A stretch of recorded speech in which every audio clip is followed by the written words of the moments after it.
Good evening, everybody, and welcome to our special birthday party. Yep, Channel 7 turns 60 years young this month, and we're celebrating.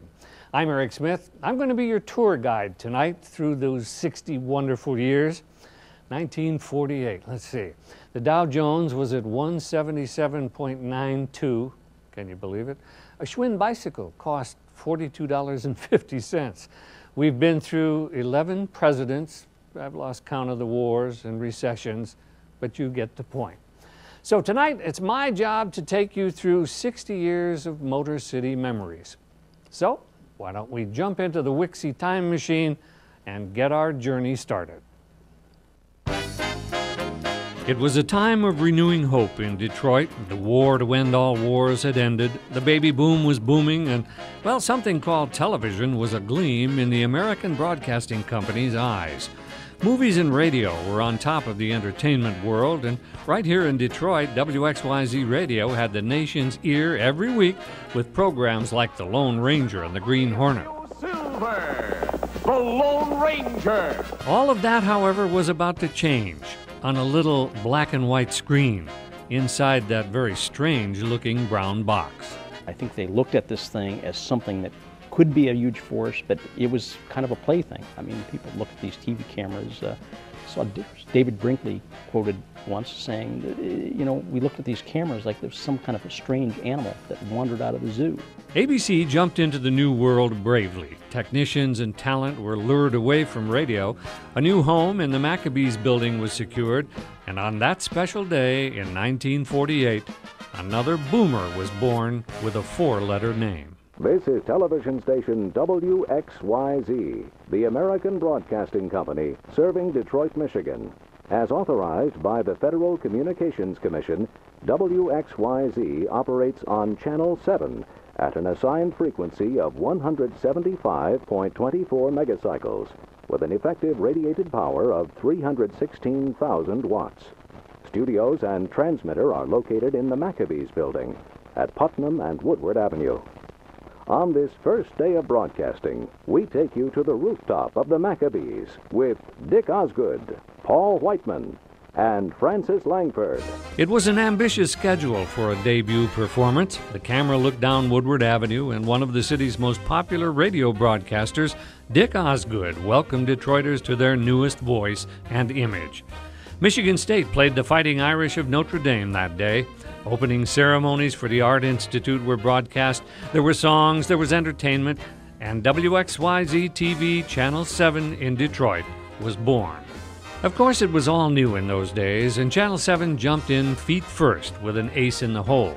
The stars of WXY Radio were quickly called in to help fill the 6 hours of programs every day, and, well, it wasn't long before a true TV pioneer named John F. Peivel was recruited to bring some new ideas to this new medium. John Peivel had great show business instincts, and the world of entertainment was in his soul. He was great at spotting talent a mile away. I mean, he saw a young woman singing at a Wrigley's corporate event and walked up to her and said, I think I want to put you on TV. That was Rita Bell. He saw Dave Dials at a roast out in Redford and walked up to Dials and said, it's 10 o'clock at night. Then, as always, Peivel had been somewhat overserved. He had his sunglasses on, walked up to Dials and said, my name is John Peivel. I'd like to put you on TV. It's believed the modern concept of the TV talk show was a John Peivel creation. He put a radio disc jockey named Johnny Slagle and a model named Pat Tobin together in the morning, and, well, for years they welcomed the big names to their studio, not to mention all their weird animal friends, and, well, the TV talk show was born. And soon, since most women were still at home in those post-war years, John Peivel wanted those women watching TV, and a quirky lady named Edith Fern Melrose soon brought those women viewers into her house of charm. Think Martha Stewart in black and white. I went back and looked at what she was earning. In 2008 dollars, she was pulling in about $800,000 a year from this station. She was, exactly, she knew exactly what people wanted to see. She had a huge female audience, which, by the way, the reason she was making that much money, if you were an advertiser, let's say a grocery store chain or something that wanted to sell stuff to women, well, Where do you want to be? You want to be on Edith's show, Lady of Charm. It wasn't all about the women either. John Pyvel turned his attentions to the menfolk too. The legendary world traveler and bon vivant George Perot brought his World Adventure Series guests and magic films to Channel 7.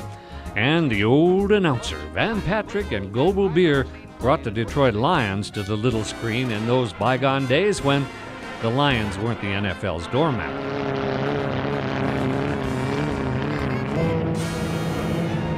The legends of Gold Cup racing graced Channel 7's airwaves each summer on the Detroit River. The popular radio voice of Fred Wolf was heard above the drone of the hydroplanes, and eventually Fred Wolf would leave his radio wigloo to bring us pro bowling, horse racing, and the sounds of auto racing at Motor City Speedway. With the success in programming, soon came the need for more space. An old farm at 10 Mile and Northwestern Highway was purchased, some shovels soon went into the ground, and the decade of the 1960s was dawning, and Channel 7 had a new home called Broadcast House. Somehow, 60 years have come and gone since that landmark day in the Motor City. A lot certainly has changed in the city and in television, but as the old saying goes, the more things change, the more things stay the same.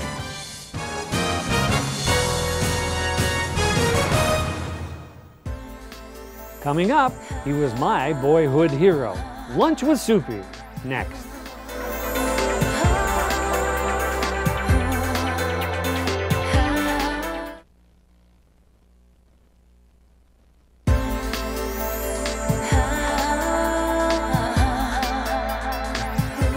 Welcome back, everybody. You know, in those early days of television, it was primarily designed for the adults, but it didn't take too long before the kids figured it out and learned how to switch the knob and turn the channels. And then along came guys like Soupy Sales and Johnny Ginger, and it was a whole new world. But frankly, there weren't many television sets in homes.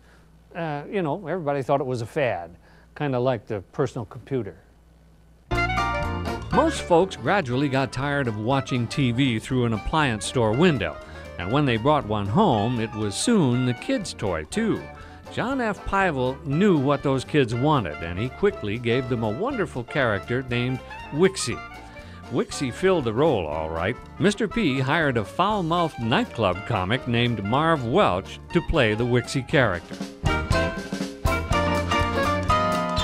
Next in the Kids' Time lineup came another nightclub veteran, singer Dee Parker, who became the beloved Auntie Dee. She had the kids singing and dancing in a Kids' Time variety show that, well, endeared all those wannabe stage mothers and daddies to her warmth and personable, telegenic charm. Ah, but the real kid star was yet to come. John Pyvel had spotted a young comic named Milton Soupman in Cincinnati, Ohio. He really didn't think much about it until Soupman came knocking on Channel 7's door. Soupman? No, said John Pyvel, that name is not going to work. And then Detroit television history was about to be made. And here he is now, Soupy Sale. He had auditioned at 3 or 4 different radio stations, and everybody turned him down until he got to Pyvel, who kind of thought, wait a minute, this guy works. So he paired him with a guy named Clyde Adler. Yes. And they were just sort of, you know, came up with this thing where it was Soupy, and then you had White Fang, and you had Blacktooth, and Clyde played all of the roles. Was there a kid around in those days in Detroit that wasn't having lunch with Soupy? He was the pie in the face of Channel 7. At noon with the kids, at night with the grown-ups at 11 o'clock, Soupy's on was just plain great entertainment. He was my hero, and the two of us kind of got together to try and recreate what he was doing a few years ago.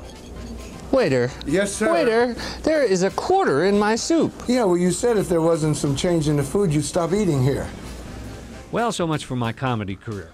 Of course, the talents of Soupy Sales didn't escape the eyes of the ABC network bosses either. They stole him from Detroit and took him to the big time, where he could even share a pie in the face with the Rat Pack.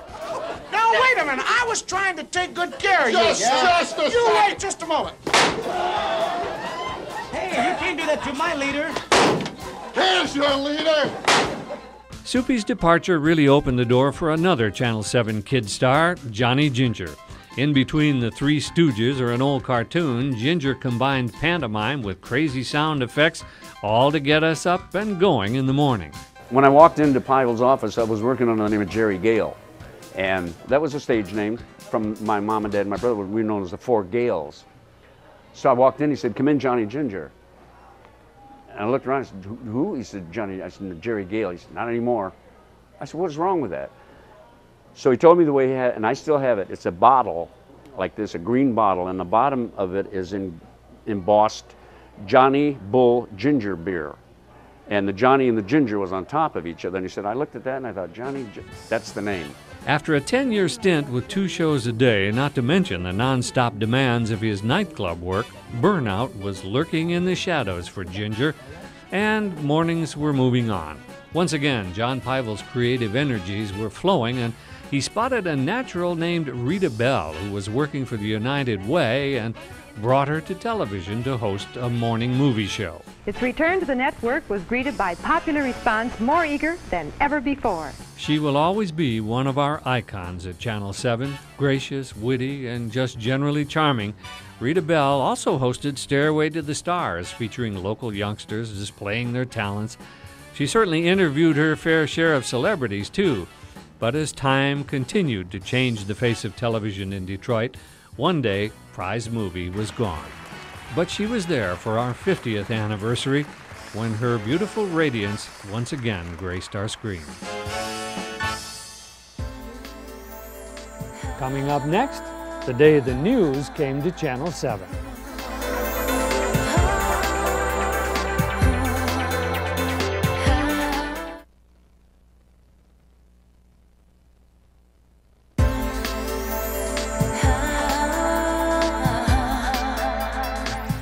Welcome back.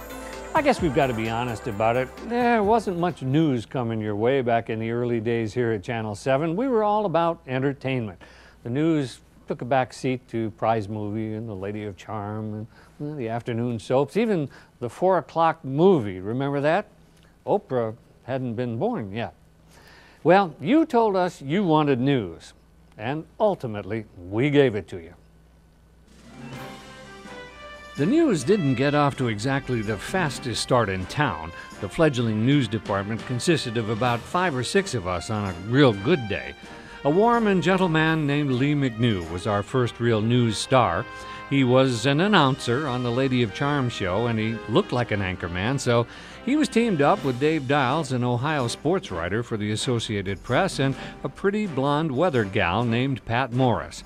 There wasn't much action in Action News in those days. Trust me, I know, because I was writing most of it. Well, you were there, as I was, in the dog days. Yeah. We were outrated by cartoon shows. Hound. Huckleberry used to beat us. Oh, yeah, Huckleberry Hound. They were on Channel 50. They used to beat us in the ratings. Isn't that awful? We were so bad. In the early 60s, things would change. The audience's appetite for news was growing, and there was money to be made, so John Pyle hired a tough-minded, bright young former reporter named Bill Fife to create what has become news the Channel 7 way.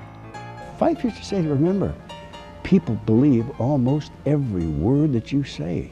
There's power in that too. And let's get it right. And he was a stickler for it. But I can remember him throwing a couple of typewriters out the windows. I can remember him wanting to throw me out the window. It took some time for things to gel, of course. New faces were added. Detroit's first African-American weather personality, Trudy Haynes, was joined by some brash reporters named Harrington and Bonds, and the mold was slowly cast for the years to come. A few of those news pioneers came back to Studio A to celebrate our 60 years, and of course do a little reminiscing about those days when Newsbeat 7 was outrated by cartoon shows on Channel 50. When I started here, I used to pay a guy by the name of Dick Weiss $5 for a Polaroid picture of a fire in Detroit or something like that, and we'd put it on a little card and use a camera like that one and shoot the picture of the Polaroid and call that news.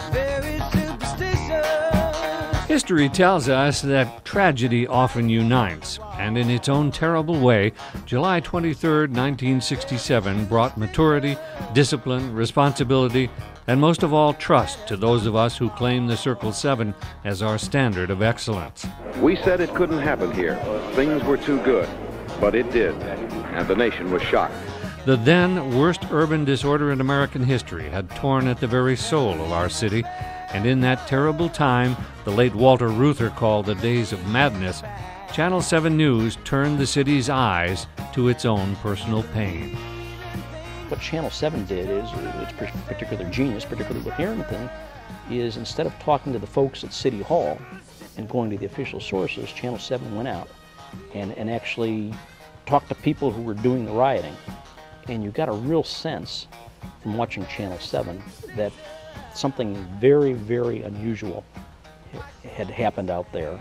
And you got a sense that this was serious, and this town was never going to be the same again. One of my favorite little bits was the lady, a bunch of folks were breaking into a store, and so this lady came out with a slip and something was holding it up, and I started talking to her. I said, "Well, that's stealing, isn't it, ma'am?" She says, "Yeah, I suppose so." She says, "But they're going to burn the place down anyhow." And I said, "Oh, okay." All the stores are closed and the restaurants. The years following the riot brought many changes. Yes, even some familiar faces from other places came to the WXYZ news desks. A guy named Phil Nye became our news boss, and by the mid-70s was assembling what was quickly turning out to be Detroit's most dynamic newsroom. Bonds, Kelly, Ackerman, Turner, Channel 7's Action News team. We got who you wanted. You were right, they're good. We built what was known as the Magnificent Seven. This news department was the best news department in the United States by far. And that legacy continues today because we built what these people have maintained through the years. You've got the spirit, tell them you're from Detroit. For a while, it looked like the talent overload, or maybe Pancake and Hairspray gone mad, but, well, it clicked in the 70s, the 80s, even into the 90s. Channel 7 News was the dominant source for local news on television in Detroit. It was a tough start because they were up against two other stations that had been in the game for a while and were doing a pretty good job at it. But once it got going, it was smart, it was innovative. It took a while to catch on, but once Channel 7 got in the game, it was in the game for keeps. Time, of course, has its way of changing things in our less than perfect world. Technology was becoming ever more dominant in the way the news was being presented.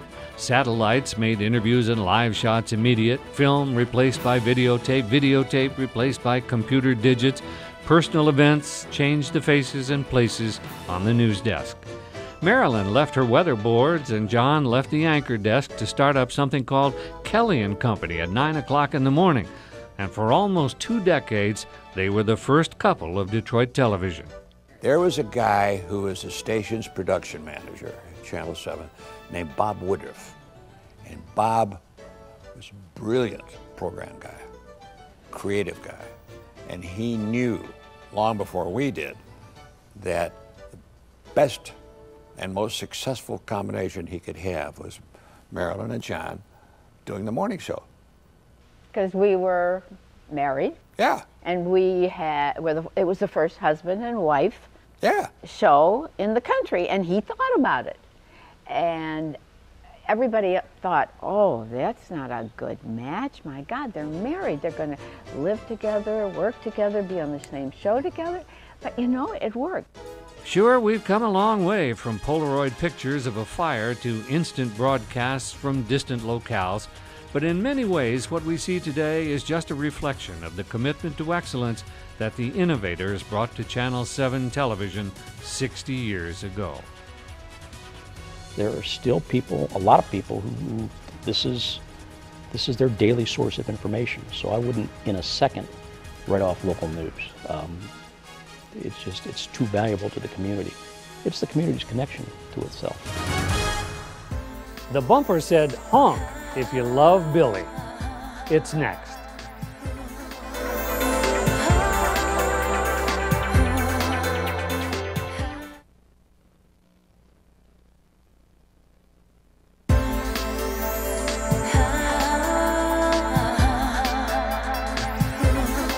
While While the news is still fresh in our minds, we must turn to the legend. The legend in his own time and in his own mind. I can kid about it because the king of Detroit television makes fun of himself, and now we've been friends for a lifetime. He was simply in the hearts of Detroiters at 5 and 11 o'clock every day, consistently #1. He was simply the best, and probably still is. There are just too many faces to name that have graced the screens of Channel 7 over these past 60 years. The Pat and Johnnies, the Andy D's, the Ed McKenzies, the Freddie Wolfs, the Soupies, the Gingers, the Ritas, the Ediths. But one face, one voice, one style will forever stand as a trademark of Channel 7 News. We called him the King for good reason, because he was. Nobody connected with the city of Detroit's audience like you did. But what drove you? I don't think I've ever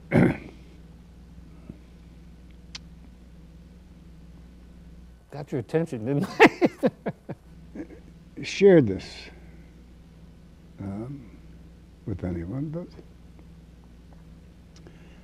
I think a major portion of who I am and the way I am has to do with a deep-seated shyness. So that I decided if I couldn't get rid of that, I would have to outperform myself. And performing was never a problem for me. No. Because it was the Billy Bonds I wanted people to see.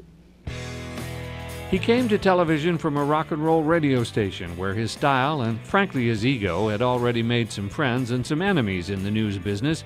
He was brash, he was unafraid to challenge the status quo, and he was just plain good at this profession we like to call broadcast journalism. He was a natural with the gift of talking to Joe Sixpack like he was his own brother. Unfortunately, he liked the six-pack that went along with it too. I know it did not come as a great surprise to you that I am an alcoholic. He burst onto the scene in typical Bonds bravado, dominating news conferences, intimidating public officials, all the while carrying the people's right to know as his calling card. Let me tell you something. No, let me tell you something. Let me tell you something. No, you tell yourself something. I'm tired of talking to you. Okay, fine. I'm tired of talking to you. Billy was the best. Billy was Mr. Detroit. Billy was the best communicator I've ever known. Whether you loved him or you hated him, you watched him. He talked to you one-on-one in your living room. He said things that were uncomfortable. His eyebrows told you what he was thinking, or maybe sometimes he just said what he was thinking. Didn't matter. He was #1, and he was loving it.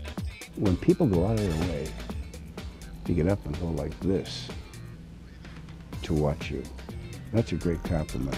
Billy's unusual style and obvious talent didn't go unnoticed beyond our own city's boundaries. We were an ABC-owned station in those days, and ABC wanted Billy for the big time. There was New York, there was LA, but those out-of-towners didn't work. And in the mid-70s, Billy Dog was back at the Detroit desk, bolder and brasher than ever. When you take a man's home, neighborhood, culture, comfort, and life's work from him, you had better replace it with something of value, equal value. He popped through the lens to people. It was like he was talking one-on-one with folks. And since he grew up here and spent his whole life here, I think that he had sort of an instinctive, not only just an understanding of people, but you know, I think people understood this guy, you know, he's a Detroiter. Billy always called it John Barleycorn. Most of us call it booze. No matter what it's called, its middle name is trouble, and it would ultimately spell the end for the man who was king. Regrets? Sure, he says he has them. But the news fire still burns in his soul, the passion still burns in the blue eyes, the tongue is still razor sharp, and the years haven't taken too much away from the body. As you know, the hair went a little early. The only thing I couldn't control was the growth of my own hair. Well, that's true, but you did. Which means, what I'm trying to say, if you can laugh at yourself, I think people really buy that. And I've always had that ability to laugh at myself. I mean, take what you do seriously, but understand, you're a pretty lucky guy if you end up as an anchor man. You really are. Do I still think I can anchor? Ask those people there. How does good evening? This is Bill Bonds. Got time for some news? Always the audition. You're always auditioning, aren't you? You don't. I love it. We'll call you. Coming right up, some Channel 7 favorites share their memories.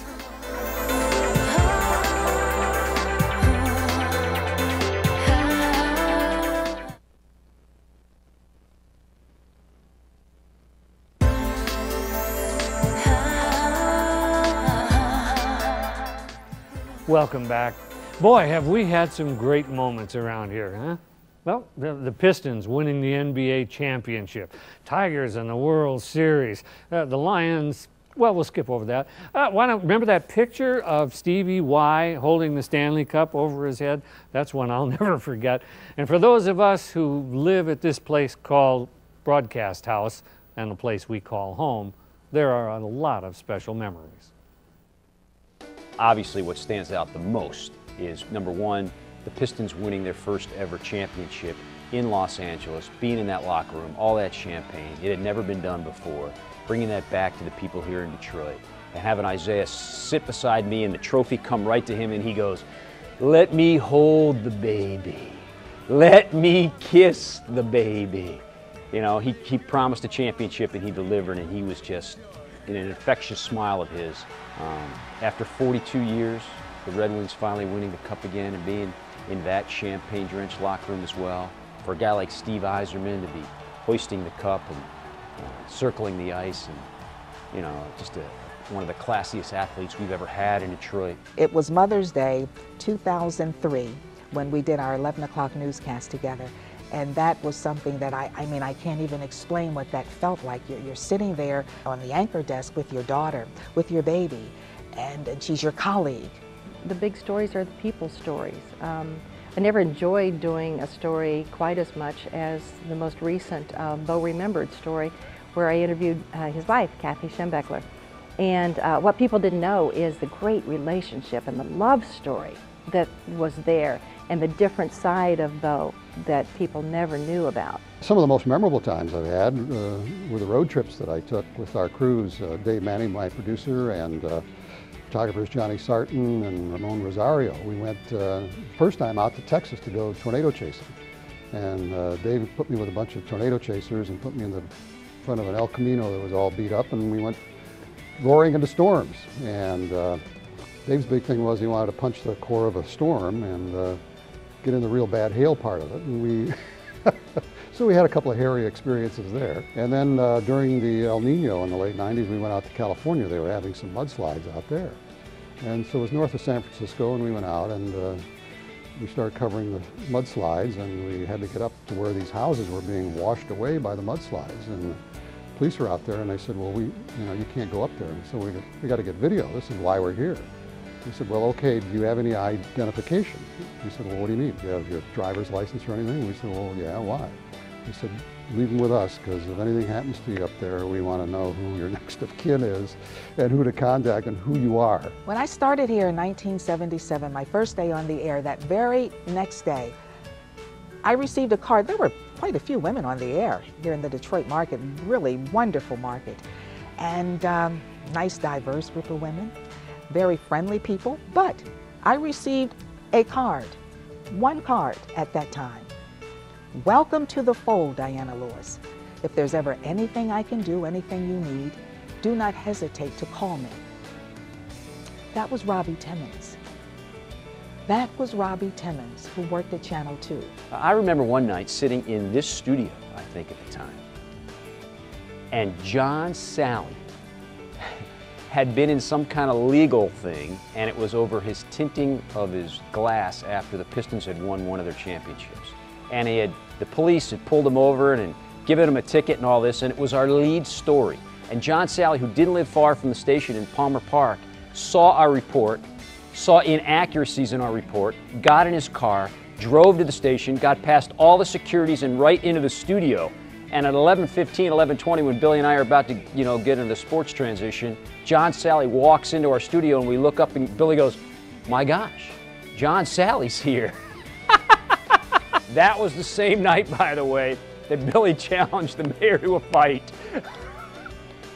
He wanted to get in the ring and box with Coleman A. I have to admit that Bill and I really had a good time, and we had a good time on the air as well. He was fun to work with, very unpredictable, which kept you on your toes all the time. But there's one time in particular where I had him totally speechless on the air because, as you know, he made like $1 million.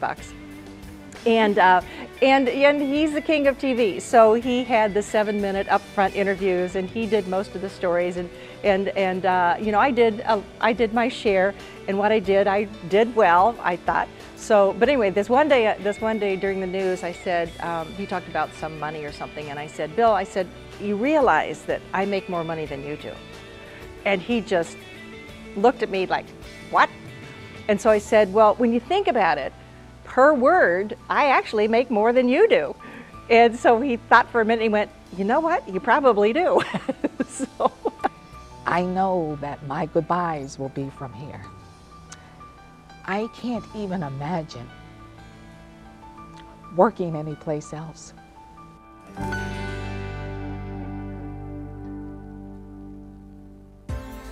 Coming up next, it's the Woodward Dream Cruise. It's Spotlight on the News. It's coming up.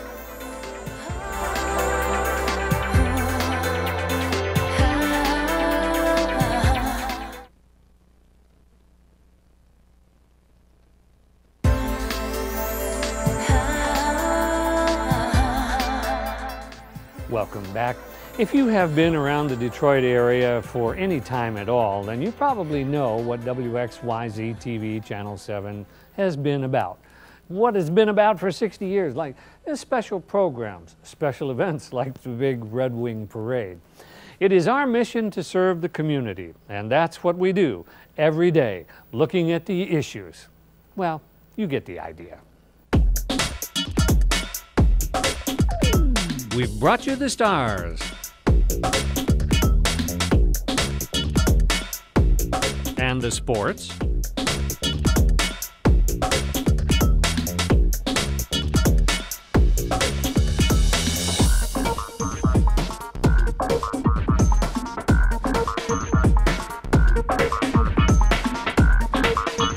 The victories that brought us to our feet.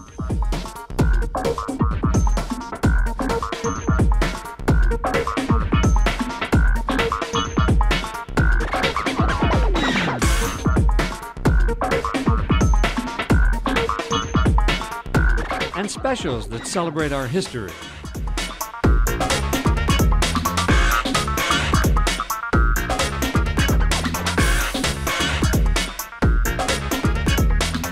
Our passion.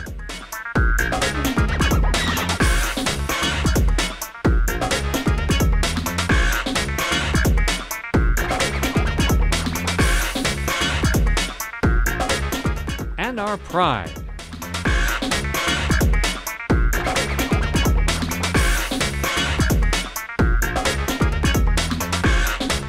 We've created town hall meetings that tackle the tough issues from education to the economy.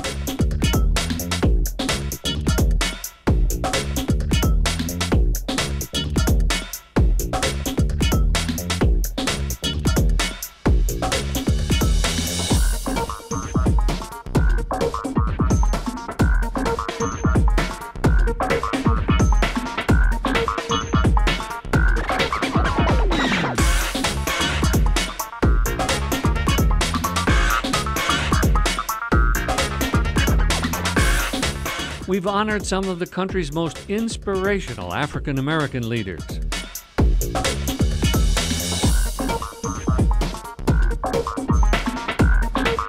And we've brought it all to you from the heart.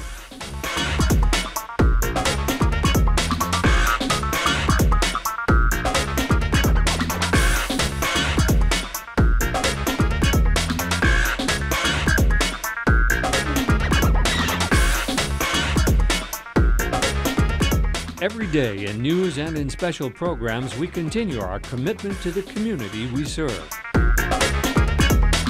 We're home to the longest running public affairs program in Michigan, Spotlight on the News.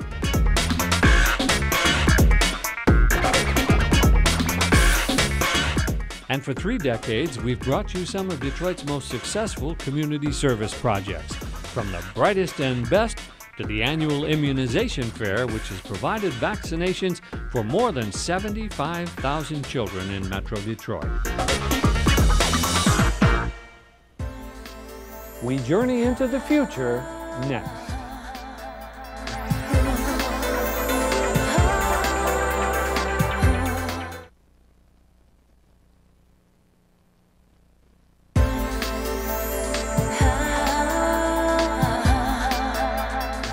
Welcome back. I guess if I really knew a good fortune teller, I'd probably turn the next few minutes over to he or she and let them gaze into their crystal ball.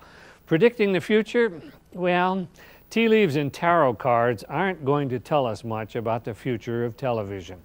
The fact is, technology is changing faster and faster every day. The future is here right now. This is a unique place. You'll always hear people say that this truly is. We refer to this as family, and beyond your immediate family, this is family. It's not unusual for someone to celebrate 30 or 35 years or more in some instances. And everybody said, I've had great opportunities over the years, but there's something about this place, and it starts with the people, that just precludes you from leaving. There's a sense of pride that you don't find in many other businesses like you do in this building. It's no secret that technology has changed our lives. In fact, it's given us exciting new ways to bring you entertainment and information. And as always, Channel 7 is taking the lead. The digital television revolution now provides us with alternate channels to provide some of that information. Online is another platform. We'll be going full charge with mobile opportunities. So the environment has changed. The message or the challenges are the same. From high-definition television to the high technology of the 7 Now Cam that brings you live shots from anywhere in the world over the internet, the mission here at Channel 7 is the same. Whether it's on the air, online, or on your cell, we deliver information with the accuracy and experience you have come to expect and depend on. We've probably seen more change in our business in the last few years than probably the first 32 or 33 that I've been in it. And it continues to evolve at a pace that I don't think anybody can get their arms around quite yet, Eric. We sit here and we talk about the fact that, what was cable? What was online? What was mobile? What was any of this stuff? And now it's something we do every day, and we're expected to do every day and advance every one of those platforms as we go forward. I wish I could see the future. I'd probably make the investments in all the right things for a change. But we're going to be a part of it, and I'm excited about where this building will be because of the talent that exists in it.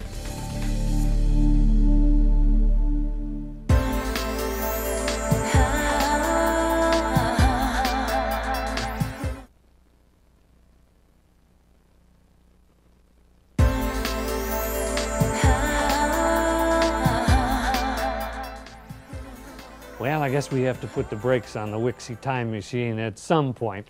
Wow, 60 years, what a rich history, an exciting present, and, well, that unwritten future.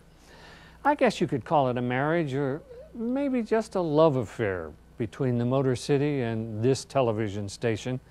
And it has been my personal privilege and high honor to be, well, part of the Channel 7 family for 46 of those 60 years. On behalf of all of us here at Channel 7, we'd like to thank you at home for your loyalty, for your support. And so, well, I guess it is time to say goodnight. And we'll leave you with the promise, our special promise, Channel 7 will always be on your side. Good night, everybody, and thanks for watching. There are places I remember all my life, though some have changed, some forever, not for better. Some have gone, and some remain. All these places have their moments with lovers and friends I still can recall. Some are dead and some are living.